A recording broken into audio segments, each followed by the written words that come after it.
Hello, this is Logic Lost in World of Tanks. I'm Attack 1337.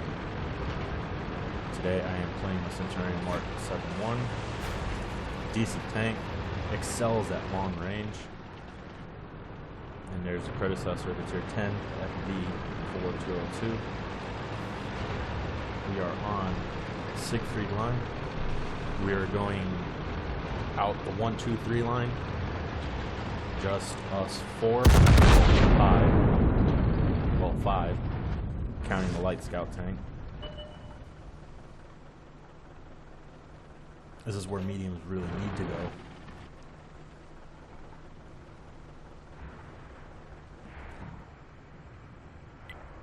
go. Looks like Lady Luck just gave you the finger.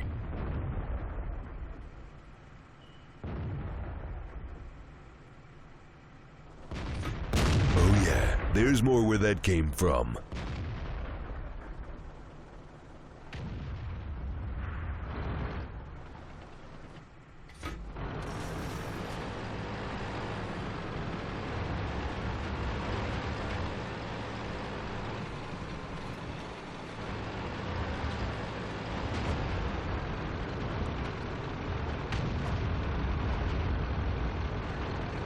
It is also a really good tank when you get snapshot, smooth ride, all those particular perks on your crew.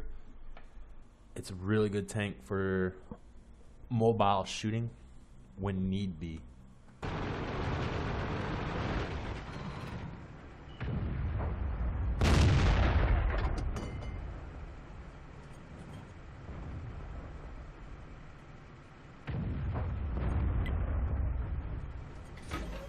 Hail to the king, baby.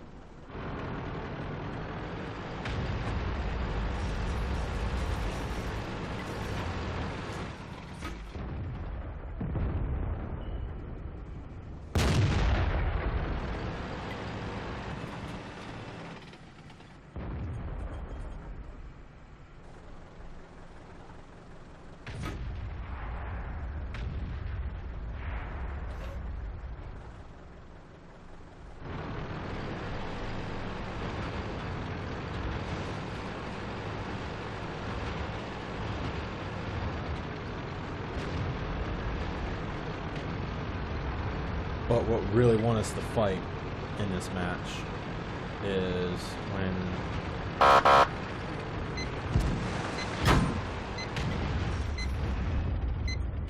luck tattooed to my ass right there. Ricochet that.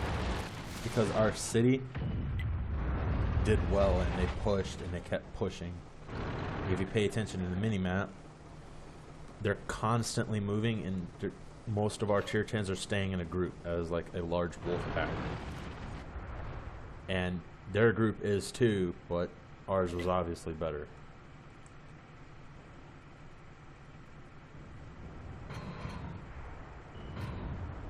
That'll wipe the ugly off that mug. Yeah,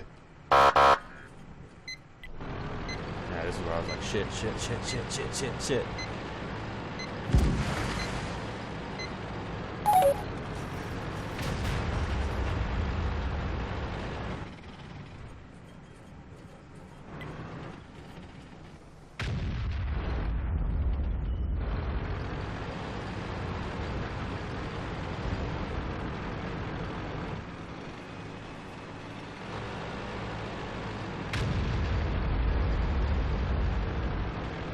Yeah, if you also noticed, our bat chat went all the way up to the A, and our FV-4202 here went to the B.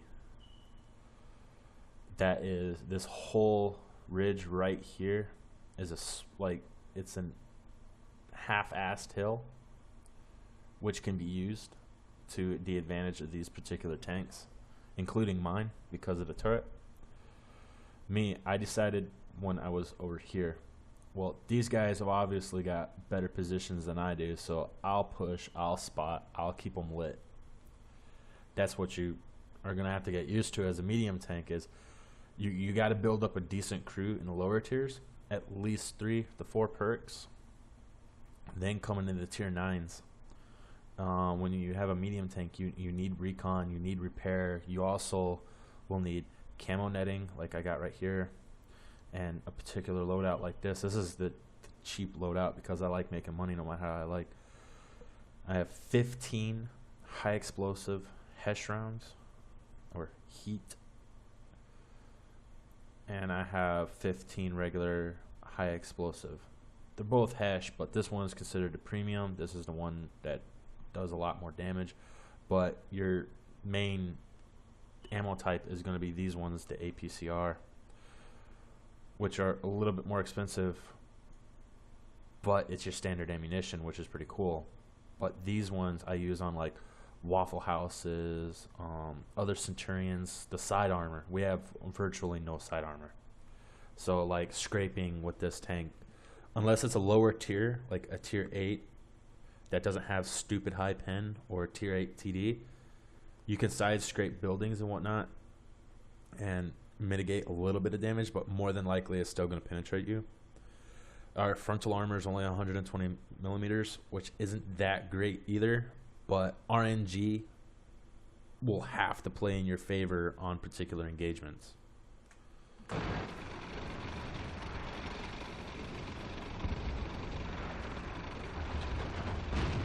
This FV4202 decided to come down, but I think the bat chat.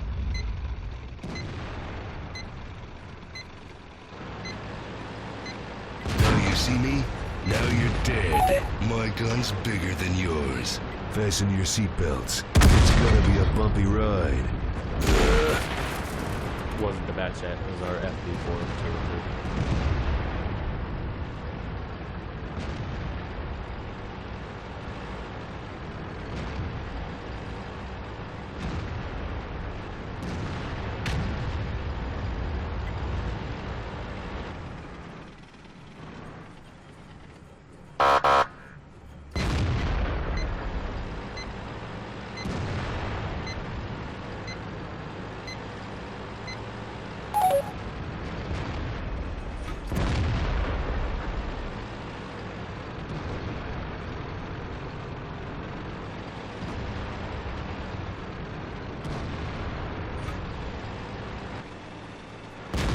Fasten your seatbelts.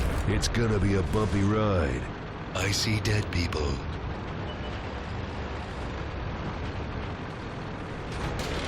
What a mess.